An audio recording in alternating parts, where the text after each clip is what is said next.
ಹೋರಾಟಗಾರರು ಮನಸ್ಸು ಮಾಡಿದ್ರೆ ಏನು ಬೇಕಾದ ಮಾಡ್ಬೋದು. ನೀವು ಒಂದು ಸೈಡ್ ನಾವು ಕೊಡುವಂಥ ತೆರಿಗೆಯಲ್ಲಿ ನೀವು ಪಗಾರ ತಗೊಳ್ಳೋರು ಸರ್. ಒಂದೊಂದು ಗಾಡಿಯಲ್ಲಿ ಬಿಲ್ ಇಲ್ಲಾರ್ದು ಇಷ್ಟಿಷ್ಟು ಲೋಡ್ ಹೊಂಟಿದೆ ಹಿಡೀರಿ ಅಂತಂದ್ರೆ ಹಲಕ್ಕೆ ಕಿಸ್ಕೊಂತ ಅಡ್ಡಾಡ್ತಾರೆ ಇವರು. ಹಲಕ್ಕೆ ಕಿಸಪ್ನವರು ಹಲಕ್ಕೆ ಕಿಸ್ಕೊಂತ ಅಡ್ಡಾಡ್ತಾರೆ ಇವರು. ಹೊರ ರಾಜ್ಯದಿಂದ ಬಂದಂಥ ಲೋಫರ್ಗಳು, ನಾಯಿಗಳು, ಲುಚ್ಚಾಗಳು ಏನು ಬಂದದಾರ ಇವತ್ತು ನಮ್ಮ ಇಲ್ಲಿರುವಂತಹ ಏನು ಕೆಲಸಗಳನ್ನು ಕಿತ್ಕೊಂತ ಇದ್ದಾರೆ. ಮಾಡ್ತಾ ಹೋದ್ರೆ ನಿಮ್ಮ ಅಂಗಡಿ ಮತ್ತು ಶೋರೂಮ್ಗಳನ್ನು ಬಂದ್ ಮಾಡ್ತೀವಿ. ಮುಲಾಜಿಲ್ಲಾರ್ದ ಒದ್ದು ನಿಮ್ಮ ರಾಜ್ಯಕ್ಕೆ ಓಡಿಸ್ತೀವಿ. ಅತಿಥಿಯಾಗಿ ಬಂದು ನೀವು ಅತಿಥಿ ಗಾಳಿಯಾಗಿರ್ಬೇಕು. ಅತಿಥಿ ಅನ್ನೋದು ಮರೆತು ನೀವು ಏನಾದರೂ ಹೆಚ್ಚಿಗೆ ನಕರ ಮಾಡಿದ್ರೆ ನಿಮ್ಮನ್ನು ತಿಥಿ ಮಾಡ್ತೀವಿ. ಎಮ್ಮೆ ಹಿಡ್ಕೊಂಡು ಹೋರಾಟ ಮಾಡಿದ್ದು ಉದ್ದೇಶ ಏನಂತಂದ್ರೆ ಎಮ್ಮಿಗಿರುವಂತಹ ಬೆಲೆ ಇವತ್ತು ನೀವು ಮಾಡ್ತಿರುವಂತ ಕೆಲಸದ ಮೇಲೆ ಇಲ್ಲ.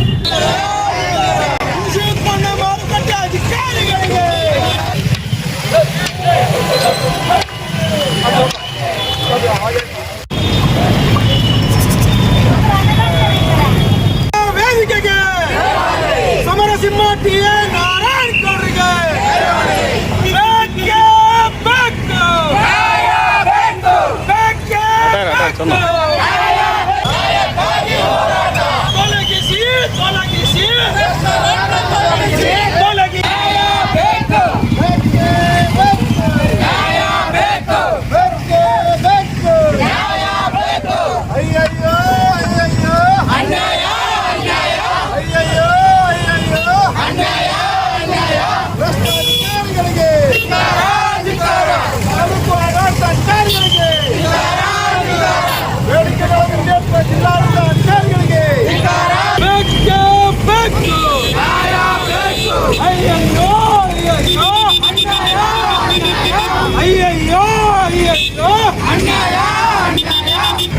ಇವತ್ತೇನು ಕರ್ನಾಟಕ ರಕ್ಷಣಾ ವೇದಿಕೆ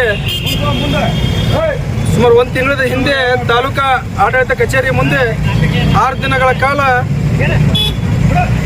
ಹಗಲು ರಾತ್ರಿ ಅನ್ನದೇ ಸತ್ಯಾಗ್ರಹನ ಹಮ್ಮಿಕೊಂಡಿತ್ತು.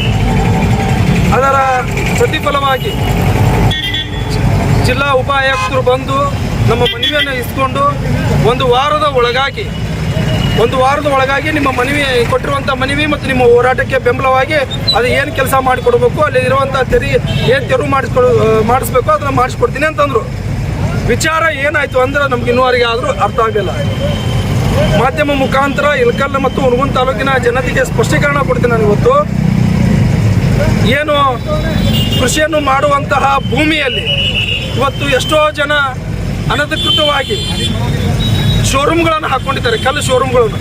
ಉದಾಹರಣೆ ಹೇಳ್ಬೇಕಂದ್ರೆ ಬಸಪ್ಪ ಪರಪ್ಪ ಸಜ್ಜನ್ ಅನ್ನೋವಂಥ ಒಬ್ಬ ಆ ವ್ಯಕ್ತಿಯ ಹೊಲದಲ್ಲಿ ರಾಯಲ್ ಶೋರೂಮ್ ಅನ್ನೋ ಒಬ್ಬ ವ್ಯಕ್ತಿ ರಾಯಲ್ ಶೋರೂಮನ್ನು ಹಾಕ್ಕೊಂಡಿದ್ದಾನೆ. ಅದರ ವಿಚಾರವಾಗಿ ನಾವು ಹೋರಾಟ ಹಮ್ಮಿಕೊಂಡಿದ್ವಿ, ನಾವು ಧರಣಿ ಸತ್ಯಾಗ್ರಹವನ್ನು ಕೂತ್ಕೊಂಡಿದ್ವಿ. ಆದರೆ ಇಲ್ಲಿವರೆಗೆ ಆದರೂ ಆ ಶೋರೂಮು ತೆರವಾಗುವಂಥ ಕೆಲಸ ಆಗಿಲ್ಲ. ಅದೇ ರೀತಿಯಾಗಿ ಸುಮಾರು 1.5 ವರ್ಷದಿಂದ ಸುಮಾರು 2 ವರ್ಷನೇ ಅನ್ಬೋದು, 2 ವರ್ಷಗಳಿಂದ ನಿರಂತರವಾಗಿ ಏನು ಗೋವರ್ಧನ್ ಫ್ಯಾಕ್ಟ್ರಿ ಮತ್ತು ಶೋರೂಮಿಗೆ ಅಂತರದಲ್ಲಿ ಏನು ನಡುವೆ ಇರುವಂಥ 40 ಫೂಟಿನ ರಸ್ತೆಯನ್ನು ಇವತ್ತು ಆ ಶೋರೂಮ್ದವರು ಕಬಳಿಸಿಕೊಂಡಿದ್ದಾರೆ. ಯಾರು? ಗೋವರ್ಧನ್ ಶೋರೂಮ್ದವರು. ಅದು ಕೂಡ ಇನ್ನೂವರೆಗೆ ಆದರೂ ನಮ್ಮ ಬೇಡಿಕೆ ಈಡೇರಿಲ್ಲ. ಇವತ್ತು ಹುಲಿಗೆರೆಗೆ ಹೋಗುವಂತಹ ಒಂದು ಮಾರ್ಗ ಅದು ಸುಮಾರು ಪೂರ್ವಿ ರಸ್ತೆ ಅಂತಾರೆ ಅವರು ಹಳಬ್ರ ರೈತರೆಲ್ಲ. ಆ ರಸ್ತೆಯನ್ನು ಇವತ್ತು ಕಬಳಿಸ್ಕೊಂಡಿದ್ದಾರೆ. ಅಷ್ಟೇ ಅಲ್ಲದೆ ಏನದು ಗೋವರ್ಧನ್ ಎದುರಿಗಿರುವಂಥ ಗಾಯತ್ರಿ ಫ್ಯಾಕ್ಟ್ರಿ ಏನಿದೆ ಸುಮಾರು 100 ಫೀಟಿನಷ್ಟು ಹಳ್ಳವನ್ನು ಒತ್ತುವರಿ ಮಾಡಿಕೊಂಡಿದ್ದಾರೆ. ಇದೇ ವಿಚಾರವಾಗಿ ಸಾಕಷ್ಟು ಸಲ ನಾವು ಮನವಿ ಕೊಟ್ಟರು ಅಂದರೂ ಕೂಡ ಯಾವುದೇ ರೀತಿಯ ಪ್ರಯೋಜನ ಆಗಿಲ್ಲ. ಇದೆಲ್ಲ ನೋಡಿದ್ರಂದ್ರೆ ಜಿಲ್ಲಾ ಅಧಿಕಾರಿಗಳು ಮತ್ತು ತಾಲೂಕಾ ಅಧಿಕಾರಿಗಳು ಈ ಭ್ರಷ್ಟರ ಜೊತೆ ಶಾಮೀಲಾದಾರ ಅಂತಂದು ನಮ್ಗೆ ಅನ್ನಿಸ್ತಾ ಇದೆ. ತಾಲೂಕಾ ಆಡಳಿತ ಕಚೇರಿಗೆ ತಹಸೀಲ್ದಾರ್ ಅವ್ರಿಗೆ ಏನಾಯ್ತು ಅಂತ ಕೇಳಕ್ಕೆ ಹೋದ್ರೆ, ಇದ್ರ ವಿಚಾರವಾಗಿ ಕೇಳಕ್ಕೆ ಹೋದ್ರಪ್ಪ ಅಂದರೆ ನನ್ನ ವಿರುದ್ಧ ನೀವು ಏನರ ಮಾಡ್ಕೋರಿ, ಸ್ಟ್ರೈಕ್ ಮಾಡ್ಕೊತೀರಾ ಮಾಡ್ಕೋರಿ, ನಮಗೇನು ಮಾಡೋಕ್ಕಾಗಲ್ಲ ಅಂತ ಅಂದು ಹೇಳ್ತಾನೆ. ಹಾಗಿದ್ರೆ ಇವ್ರು ಹಾಕ್ಬೇಕ್ರಿ ನಮ್ಮ ತಾಲೂಕಾ ಆಡಳಿತ ಅಧಿಕಾರಿಗಳು, ಇವ್ರ ವಿರುದ್ಧ ನಾವು ಸ್ಟ್ರೈಕ್ ಮಾಡ್ಬೇಕಂತ ಅವರೇ ಬಾಯ್ಬಿಟ್ಟು ಹೇಳ್ಯಾರ. ಇದು ನಮ್ಮ ಕಾರ್ಯಕರ್ತರು ಹೋದಾಗ, ನಮ್ಮ ಅಶೋಕ್ ಅವರು ಹೋದಾಗ ಮತ್ತು ಇನ್ನೊಬ್ರು ಹೋದಾಗ ಇವರ ನಮ್ಮ ವಿರುದ್ಧ ಹೋರಾಟ ಮಾಡಿ ಅಂತಂದು ಹೇಳ್ತಾರೆ.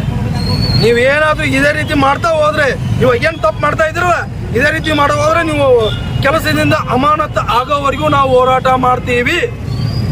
ನೀವು ಭ್ರಷ್ಟರ ಜೊತೆ ಶಾಮೀಲಾಗಿ ಅವ್ರಿಗೆ ಬೆಂಬಲ ಸೂಚಿಸೋದಾದ್ರೆ ನಿಮ್ಮನ್ನು ಎಲ್ಲಿ ಕಳಿಸ್ಬೇಕನ್ನೋದು ನಮಗೆ ಗೊತ್ತೈತಿ.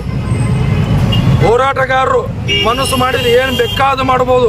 ನೀವು ಒಂದು ಸೈಡ್ ನಾವು ಕೊಡುವಂಥ ತೆರಿಗೆಯಲ್ಲಿ ನೀವು ಪಗಾರ ತಗೊಳ್ಳೋರು ನೀವೇ ಮಾತಾಡ್ತೀರ ಅಂದಮೇಲೆ ನಾವು ಎಷ್ಟು ಮಾತಾಡೋದು? ನಾವು ತೆರಿಗೆ ಕಟ್ಟೋರು ಮತ್ತು ತೆರಿಗೆ ವಿಚಾರಕ್ಕೂ ಬಂದ್ರಪ್ಪ ಅಂದ್ರೂ ಕೂಡ 4 ದಿವಸ ಅಥವಾ 5 ದಿವಸ ಬಂದು ನಿಂತೋದ್ರಿ ಇವರು ತೆರಿಗೆ ಅಧಿಕಾರಿಗಳು, GST ಟ್ಯಾಕ್ಸ್ ಡಿಪಾರ್ಟ್ಮೆಂಟ್ನವರು.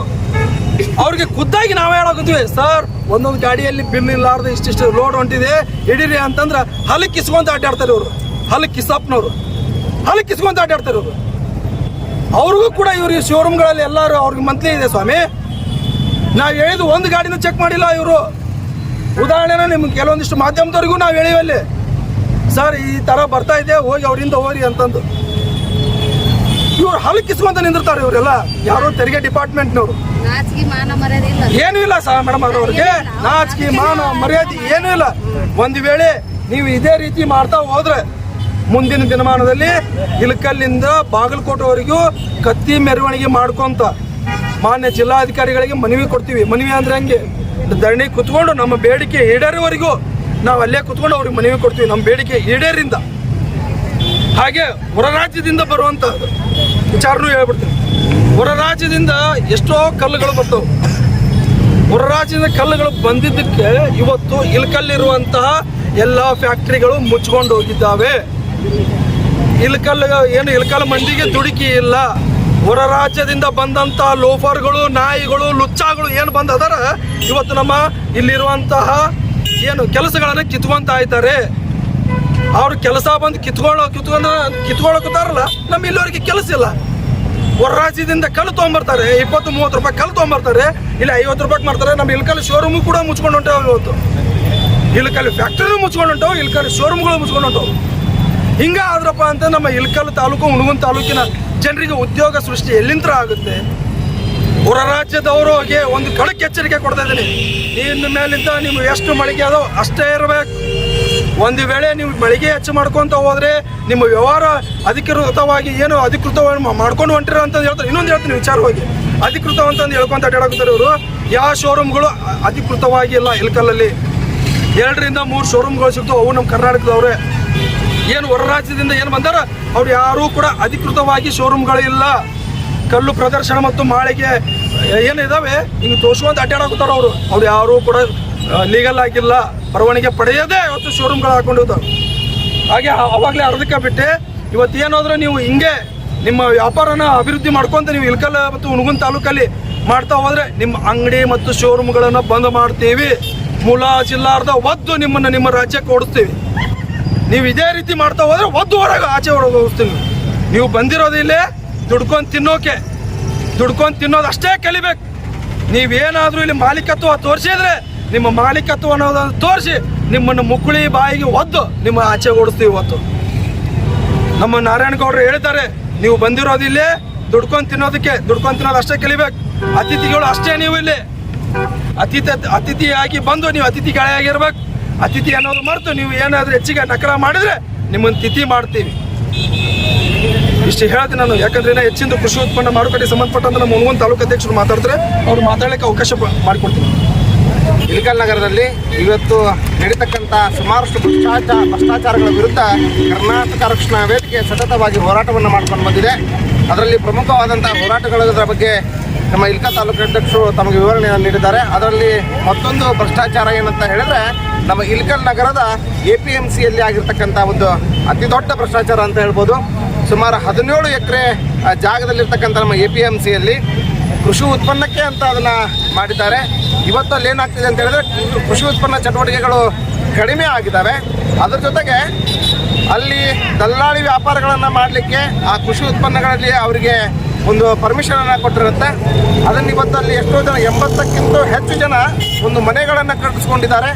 ಮತ್ತು ಅದರ ಜೊತೆಗೆ ಕೆಲವೊಂದಿಷ್ಟು ಗೋದಾಮುಗಳನ್ನು ಕೃಷಿಯೇತರ ಚಟುವಟಿಕೆಗೆ ಬಿಟ್ಟು ಇನ್ನಿತರ ಬೇರೆ ಚಟುವಟಿಕೆಗಳಿಗೆ ಬಾಡಿಗೆಗೆ ಕೂಡ ಕೊಟ್ಟಿದ್ದು ಕಂಡು ಬರ್ತದೆ.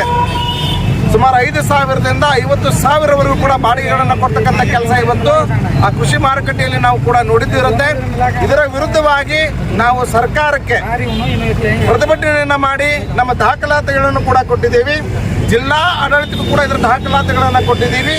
ಇದರ ವಿಶೇಷವಾಗಿ ಕೋರ್ಟಿನಲ್ಲಿ ಕೂಡ ತೀರ್ಪು ಬಂದಿದೆ. 19 ಮನೆಗಳನ್ನು ಖಾಲಿ ಮಾಡಿಸ್ತಕ್ಕಂಥದ್ದು ಕೋರ್ಟ್ ಆದೇಶ ಮಾಡಿದ್ರು ಕೂಡ ಇವತ್ತು ಅಲ್ಲಿರ್ತಕ್ಕಂಥ APMC ಅಧಿಕಾರಿಗಳು ಕೈ ಕೊಟ್ಕೊಂಡು ಸುಮ್ಮನೆ ಕೂತ್ಕೊಂಡಿದ್ದಾರೆ. ಕೇಳೋಕೆ ಹೋದ್ರೆ ಮಾಡ್ತೀವಿ ಅಂತ ಹೇಳ್ತಾರೆ. ಅಂದ್ರೆ ಇಲ್ಲಿ ಮೇಲ್ನೋಟಕ್ಕೆ ಕಂಡು ಬರೋದು ಏನಂತ ಹೇಳಿದ್ರೆ ಅಲ್ಲಿ ಅವರು ಬಾಡಿಗೆ ಕೊಟ್ಟಿದ್ದಾರೆ, ಇಲ್ಲಿ ಇವರಿಂದ ಲಂಚವನ್ನ ಪಡೆದು ಸುಮ್ಮನೆ ಕೂತ್ಕೊಳ್ತಿದ್ದಾರೆ ಅಂತಂದು ಮೇಲ್ನೋಟಕ್ಕೆ ಕಂಡು ಬರ್ತಾ ಇದೆ. ಹೀಗಾಗಿ ನಡೀತಕ್ಕಂಥ ಎಲ್ಲಾ ಭ್ರಷ್ಟಾಚಾರಗಳನ್ನ ತಾವು ತಡಿದೇ ಹೋದಲ್ಲಿ, ನಿಲ್ಲಿಸದೇ ಹೋದಲ್ಲಿ ಎಲ್ಲ ಭ್ರಷ್ಟಾಚಾರದ ಹೋರಾಟಗಳನ್ನ ಇಟ್ಟುಕೊಂಡು ಇಲ್ಲಿಂದ ನಾವು 15 ದಿನಗಳ ಕಾಲಾವಕಾಶವನ್ನ ಎಲ್ಲ ಅಧಿಕಾರಿಗಳಿಗೆ ಕೊಡ್ತೀವಿ. 15 ದಿನಗಳ ನಂತರ ಮಾಡದೆ ಹೋದಲ್ಲಿ ಇದಕ್ಕೆ ಸಂಬಂಧಿಸಿದಂಥ ಅಧಿಕಾರಿಗಳ ಬೊಂಬೆಗಳ ಚಿತ್ರಣವನ್ನು ಮಾಡಿ ಅವರ ಶವಗಳನ್ನು ಮಾಡಿ ಇಳಕಲ್ಲಿಂದ ಬಾಗಲಕೋಟೆವರೆಗೂ ಕೂಡ ಅವರ ಶವಯಾತ್ರೆಯನ್ನು ಮಾಡಿ ಬಾಗಲಕೋಟೆಯಲ್ಲಿ ಅವರ ಅಂತಿಮ ಸಂಸ್ಕಾರವನ್ನು ನಾವು ಬೊಂಬೆ ರೂಪದಲ್ಲಿ ಮಾಡಬೇಕಾಗತ್ತೆ ಅಂತ ಹೇಳಿ ಕರ್ನಾಟಕ ರಕ್ಷಣಾ ವೇದಿಕೆ ಈ ಮೂಲಕ ಅವರಿಗೆ ಎಚ್ಚರಿಕೆ ಕೊಡಲಿಕ್ಕೆ ಇಷ್ಟಪಡ್ತೀವಿ. ನೀವು ಹಾಕಿದ್ದು ನೋಟಿಸು ಯಾರೋ ಒಬ್ರದ್ದು ಇನ್ನೊಬ್ರು ನೋಟಿಸ್ ಹಾಕಿ ಇಷ್ಟೇ ತರಂಗೆ ಯಾಕೆ ಮಾಡಿದ್ರಿ? ಬಸಪ್ಪನ ಹೆಸರು ಇರ್ಬೇಕಾಗಿತ್ತಲ್ಲ ಸರ್, ಬಸಪ್ಪನ ಹೆಸರು ಬಸಪ್ಪ ಸಜ್ಜನರ ಹೆಸರು ಬರಬೇಕಾಗಿತ್ತಲ್ಲ, ಅವ್ರಿಗೊಂದು ಕೇಳಿಸ್ಬೇಕಾಗಿತ್ತಲ್ಲ. ಸಜ್ಜನರ ಇಷ್ಟೇ ತರಕ್ಕೆ ಯಾರು ಹೋಗಿದ್ರು, ಇದೇ ಯಾರು ಬಂತು? ಸರಿ ಸರಿ ಮಾಲೀಕರನ್ನು ಕೊಟ್ಟಿವಿ, ನಮ್ಮ ಫೈಲ್ ಅದ ನೋಟಿಸ್ ಅಂತ ಅಲ್ಲಲ್ಲ ಸರ್, ನಾವ್ ಹೇಳೋದು ಬಸಪ್ಪ ಸಜ್ಜನ ನಾವು ಮೊದಲ ನೀವು ಕೃಷಿ ಜಮೀನು ಮಾಡಕತ್ತೀವಿ, ಇದ್ರೊಳಗೆ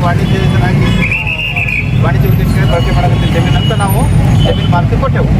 ನಂತರ ಶೋರೂಮ್ ಕೊಟ್ಟೆವು, ನೀವು ಅದ್ರ ಇದನ್ನು ಮಾಡ್ಬೇಕಂತೇಳಿ ಬಸಪ್ಪ ಸಜ್ಜನರು ಹೋಗ್ಬೇಕಾಗಿತ್ತು. ಮತ್ತೆ ಅವ್ರು ನೋಟಿಸ್ ಹೋಗ್ಬೇಕಲ್ಲ, ಅವ್ರು ಕಿತ್ತಬೇಕಾಗಿತ್ತಲ್ಲ.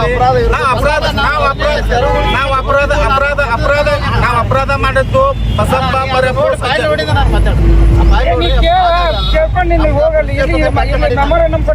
ನಾನು ಅದನ್ನ ಸ್ಟೇನ ವೆಕೆಟ್ ಮಾಡ್ಬೇಕಂತೇಳಿ ಕೊಟ್ಟಿದ್ದೀನಿ ಕೋರ್ಟಿಗೆ.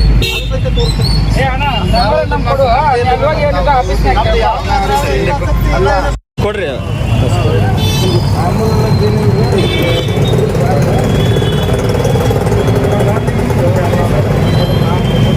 ಇದಕ್ಕೆ 2023ಕ್ಕೆ 2023ಕ್ಕೆ ಕೋರ್ಟ್ ಆದೇಶ ಆಗೈತಿ ಡೆಮೊಲಿಷನ್ ಮಾಡ್ಬೇಕಂತೇಳಿ.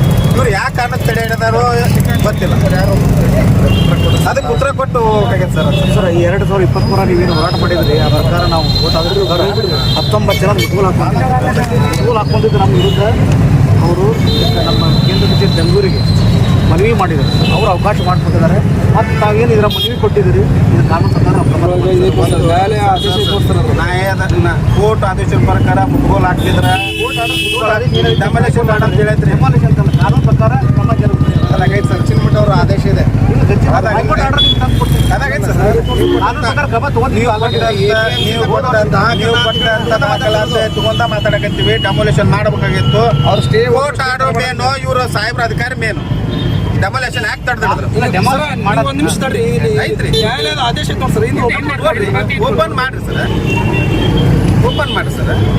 ನಾವು ಕೂಡ ಹೈಕೋರ್ಟಿಗೆ ವಕೀಲರ ಕಡೆ ಒಪ್ಪಿಗೆ ತಗೊಂಡು ಮುಂದೆ ಏನು ಕಾನೂನು ಸರ್ ನಾವು ಅದನ್ನ ಹೇಳ್ತಿಲ್ಲ. ಅದಕ್ಕೆ ಏನೈತಿ ಒಂದ್ಸಲ ಓದ ದಯವಿಟ್ಟು ಏನಂತಂದ್ರೆ ಕಚ್ಚಿನ ಮಟ್ಟ ಅವರ ಆದೇಶ ನಿಮ್ಮ ಹೈಕೋರ್ಟ್ ಸರ್ ಕೇಳ್ರಿ ಕೇಳ್ರಲ್ಲ. ಇದು ಹಿಂಗೆ ಹೇಳ್ಕೊಂತ ನಾವು ಹಿಂಗ ಎಮ್ಮಿಡ್ಕೊಂಡು ನಾ ಕತ್ತಿಡ್ಕೊಂಡವ್ರು ಹಿಂಗ ಮಾಡ್ಕೊಂಡವ್ರು ಏನಕ್ಕೆ ಕೇಳ್ತಿರಲಿಲ್ಲ ಸರ್? ನಾ ಏನ್ ಹೇಳ್ತೀನಿ ಕೇಳ್ರಿ. ನಿಮ್ ಕೆಲಸದ ಆಸ್ತಿ ಯಾರದು? ಯಾರದ ಆಸ್ತಿ? ಮತ್ತೆ ಅದು ಯಾರು ತಗೊಂತ ಹೇಳಕತ್ತಿ, ನಮಗೆ ಕೊಡಂತ ಹೇಳಕತ್ತೀವನ್ರಿ. ಮತ್ತೆ ಅದನ್ನ ಹೇಳಕತ್ತಿ ಸರ್.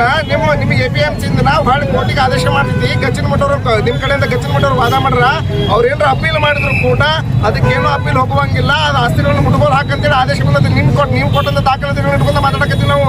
ಆದ್ರೂ ನಿಮ್ಮ ಹತ್ರ ಹೊಳ್ಕೊಂಡು ಕೋರ್ಟಿಗೆ ಹೋಗಿ ಗೆದ್ದು ಅವ್ರು ನಾವು ಕೇಳ್ತೀವಿ ಅಂದ್ರೆ ಮತ್ತೆ ಕೋರ್ಟಿಗೆ ಏನ್ ಬೆಲೆ ಕೊಟ್ಟಂಗ ನೀವು ದಾರಿ ತೋರಿಸ್ಕೊಡ್ತಾರೆ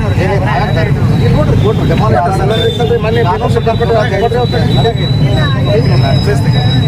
ಬೇಸ್ತಿಗಿರಿ ಬೇಸ್ತಿಗಿರಿ ಇದನ್ನ ನೋಡಿ ಆರ್ಡರ್ ನೋಡಲ್ಲ ಆರ್ಡರ್ ಇಲ್ಲ ಈಗ ಅವರು ಮತ್ತೆ ನಿಮ್ಗೆ ಒಂದು ಬಾಂಡ್ ಬರೆದು ಕೊಟ್ರ ಒಳ್ಳೆ ರಿಟರ್ನ್ ಅವ್ರು ಏನಂತ ಬರೆದು ಕೊಟ್ಟಾರ, ನಾವು ಮನಿ ಮಾಡಂಗಿಲ್ಲ ಅಂತೇಳಿ ಬಾಂಡ್ ಬರೆದು ಕೊಟ್ಟಾರ ಅಂತಂದ್ರೆ ಈಗ ಮನಿ ಮಾಡ್ಯಾರಲ್ಲ ನಿಮ್ ಕರ್ಕೊಂಡು ತೋರಿಸ್ತೀನಿ, ನೀವೇ ಕಿತ್ತಿಸ್ತೀರಿ, ಸದ್ಯ ಕಿತ್ತಿಸ್ತೀರಿ, ನಮ್ಮ ಮನೆ ಪರ್ಮಿಷನ್ ತಗೊಂಡು ಅವ್ರು ಬಾಂಡ್ ಬರೆದು ಕೊಟ್ಟಾರಲ್ರಿ, ಅಲ್ಲ ಅದನ್ನ ಈಗ ನಾವು ಇವತ್ತು ಬಾಂಡ್ ಬರೆದು ಕೊಟ್ಟಂಗೆ ಮಾತಾಡ್ರಲ್ಲ. 15 ದಿನ ಕೊಡ್ತೀವಿ, 15 ದಿವಸದೊಳಗಾಗಿ ದರೋಡೆ ಮಾಡಲಿಲ್ಲ ಅಂದ್ರ ಬೊಂಬೆ ಚಿತ್ರ ಮಾಡಿ ಶವಯಾತ್ರೆ ಮಾಡಿ ಬಾಗಲಕೋಟೆ ಅಂತಿಮ ಸಂಸ್ಕಾರ ಮಾಡಿ ಎಮ್ಮೆ ಹಿಡ್ಕೊಂಡು ಹೋರಾಟ ಮಾಡಿದ್ದು ಉದ್ದೇಶ ಏನಂತಂದ್ರೆ ಎಮ್ಮಿಗಿರುವಂತಹ ಬೆಲೆ ಇವತ್ತು ನೀವು ಮಾಡ್ತಿರುವಂತ ಕೆಲಸದ ಮೇಲೆ ಇಲ್ಲ. ಎಮ್ಮೆ ಹಾಲು ಕೊಡುತ್ತಾ ಅದಕ್ಕೇನು ರೂಲ್ ತಿಳಿಸಿ, ನೀವು ಸರ್ಕಾರಿ ಪಗಾರ ತಗೊಂಡ್ರಂದ್ರೂ ಕೂಡ ಇಷ್ಟು ತಗೊಂಡು ನೀವು ಬೇಜವಾಬ್ದಾರಿಯಿಂದ ಮಾಡಿದ್ವಿ ಸರ್. ಸರ್ ನೀವು ಮಾಡಿರಲ್ಲ, ಹೋರಾಟ ಮಾಡೋ ಪ್ರಶ್ನೆ ಬರ್ತಿದ್ದಿಲ್ಲ. ನಾವು 2017 ಹೋರಾಟ ಮಾಡಕತ್ತೀವಿ ನಾವು. 2017 ಹೋರಾಟ